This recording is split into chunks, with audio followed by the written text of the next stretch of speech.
ఇవాళ రేవంత్ రెడ్డి గారిని కూడా ఎదిరించి పోరాటం చేస్తా అంటూ నేను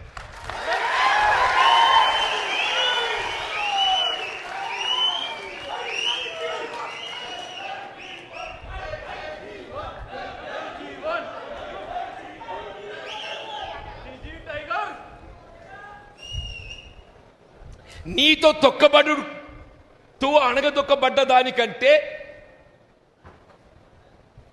ఎదిరించి పోరాడతారు పోయేదేమున్నదే. నాకు ఎదిరించి పోయేదేంది అంటూ నేను మనం పోయేదేందని చెప్పర్రా. పోరాడదామా వద్దా చెప్పండి, పోరాడదామా వద్దా? మరి ఇక్కడ అడగదొక్కబడదామా? ఎంతకాలం ఈ అవమానాలు, ఎంతకాలం ఈ అవమానాలు, ఎంతకాలం ఈ మానసిక క్షోభ? అంటే కాంగ్రెస్ పార్టీలో ఇంకెవడు ఎదగద్దు, కాంగ్రెస్ పార్టీలో ఇంకెవడు ఎదగద్దు. నీ చెప్పు చేతుల్లో ఉండేటోడు, నీ దయా దాక్షిణ్యాలకు లొంగేటోడు, నీ అడుగులకు అడుగులు ఎత్తటోడు, వాడు మాత్రమే కాంగ్రెస్ పార్టీలో కొనసాగాలి.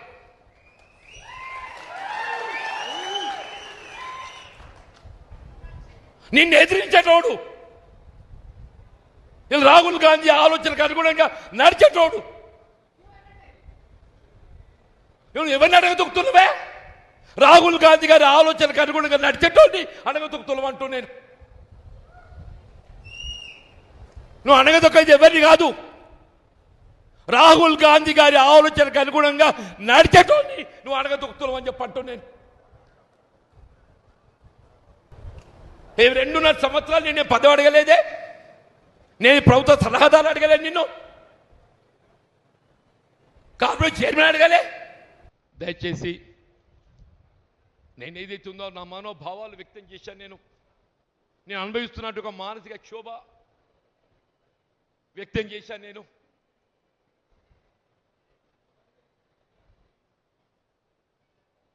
నేను పార్టీ వీడడం అనేది నాటువంటి బాధాకరం చెప్తున్నా. నేను స్క్రీన్ గీసుకొని ముఖ్యమంత్రి కావాలని చెప్పారు, కాంగ్రెస్ పార్టీలోకి రాలేదు. కొద్దిమంది ఏదైతున్నదో స్క్రీన్ గీసుకొని ముఖ్యమంత్రి కావాలని పార్టీలోకి వచ్చిన వాళ్ళు ఉన్నారు. పార్టీలో చేరినాడు ముఖ్యమంత్రి కావాలని కోరుకోలే, నేను ఇవాళ కూడా కోరుకుంటాను. నేను మీరు ఏ స్క్రీన్ గీసుకొని తొక్కుకుంటా ముఖ్యమంత్రి అయినరో సంతోషం నాయన, కానీ మమ్మల్ని కూడా బతకనియండి. ఇతర నన్నంటే నేను పోతున్న స్వేచ్ఛ, ఈ తొక్కుడు భరించ కాబట్టి నేను స్వేచ్ఛ కోరుకుంటున్నా.